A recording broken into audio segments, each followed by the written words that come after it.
Toyotomi Hideyoshi is one of the most unlikely figures in Japanese history. He rose from modest origins and became the ruler who completed the military unification of Japan. His story begins in a world where birth mattered deeply. Warrior families guarded status, land, and name. Hideyoshi did not start with the prestige of a great house. That made his rise remarkable, but it also shaped the way he understood power.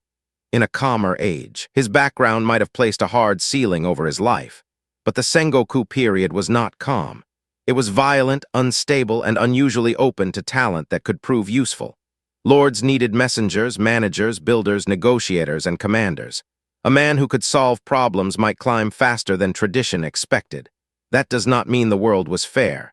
Hideyoshi still needed patrons. He needed luck. He needed to read powerful people carefully. But his career shows how civil war could loosen older structures.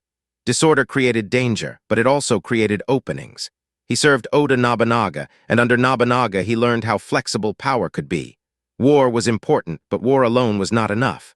Roads, castles, markets, intelligence, loyalty, money, and timing all mattered. Hideyoshi absorbed this lesson better than almost anyone. The turning point came in 1582, when Nobunaga died at Honno-ji after the betrayal of Akechi Mitsuhide. The political world could have shattered again. Hideyoshi moved quickly, made peace on one front, returned with speed, defeated Akechi, and positioned himself as the man who could continue Nobunaga's project. This was not automatic. Nobunaga had powerful relatives and commanders. Hideyoshi had to win battles, negotiate alliances, reward supporters, and isolate rivals. His rise after Nobunaga shows one of the central truths of the Sengoku period. Legitimacy often followed success. The most important contest was not only military, it was a contest over the meaning of Nobunaga's inheritance. Who had the right to continue his project? A son? A relative? A senior commander? Hideyoshi answered that question in practice. He acted like the continuation of Nobunaga's momentum and then made others respond to that reality. This is why speed mattered so much. In politics, an empty space does not remain empty for long. Hideyoshi filled the space before his rivals could build a stronger claim. But Hideyoshi's importance is not only that he won. It is how he converted victory into rule. He expanded the work of surveying land across Japan. Fields were measured. Productivity was recorded. Obligations became clearer. In a society where rice production supported armies and government, counting land meant counting power. He also carried out the sword hunt. Weapons were collected from farmers and other non-warrior groups. The goal was not simply to remove metal objects. It was to define who was allowed to use violence. Warriors would fight. Farmers would farm. Society became more ordered, but also more controlled. This policy is important because it points toward the end of the Sengoku age.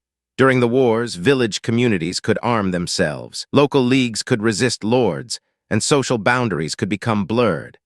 Hideyoshi wanted a country where military force flowed upward into recognized authority, not sideways through local communities. Hideyoshi's rule created a sharper boundary between social groups. This helped reduce local uprisings and private warfare.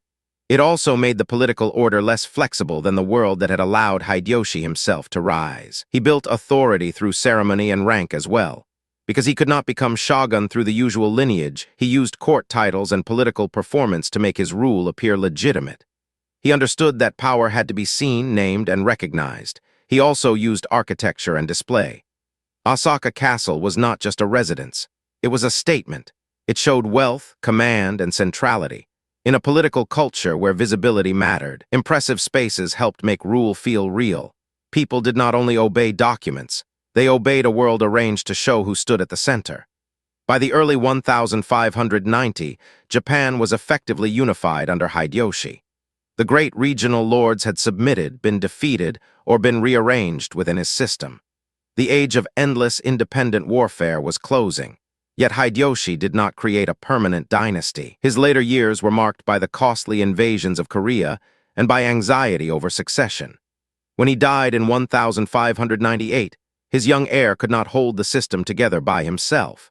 Those invasions also reveal the danger of ambition after unification. Once domestic conquest was complete, Hideyoshi pushed outward.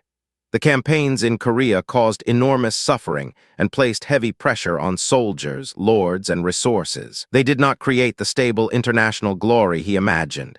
Instead, they exposed the limits of his power. Succession was the other great weakness.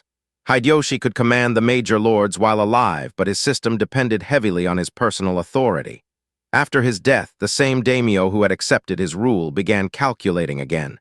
The peace he built was real, but it was not yet secure. Still, Hideyoshi's role was decisive. Nobunaga had broken open the possibility of unification. Hideyoshi completed it through speed, military skill, negotiation, and administration. He showed that ruling Japan meant more than defeating enemies. It meant turning conquest into records, hierarchy, law, and obedience. In that sense, Hideyoshi was not only a dramatic success story. He was the bridge between the violence of the Sengoku age and the more controlled order that would follow.